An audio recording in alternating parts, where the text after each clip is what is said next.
Super star ரஜினிகாந்தின் துணைவியார் லதா ரஜினிகாந்த் பிறந்த நாளை முன்னிட்டு இன்று மதுரையை சேர்ந்த ரஜினி ரசிகர் மன்றத்தினர் மதுரை தல்லாக்குளம் பகுதியில் இருக்கக்கூடிய இரட்டை விநாயகர் ஆலயத்தில் சிறப்பு பூஜை செய்தனர்.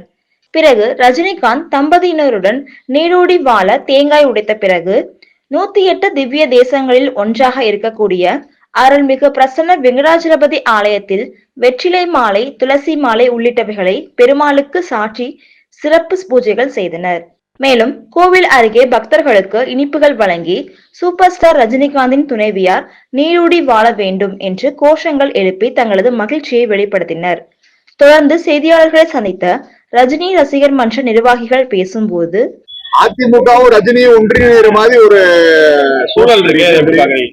29 வருஷம் கழிச்சு அம்மாவை போய் பிறந்த நாள்ல போய் அவர் போய் சந்திக்கிறாங்க. ஆண்டவனுடைய உத்தரவு, அதுல நமக்கு சொல்றதுக்கு ஒண்ணுமே கிடையாது.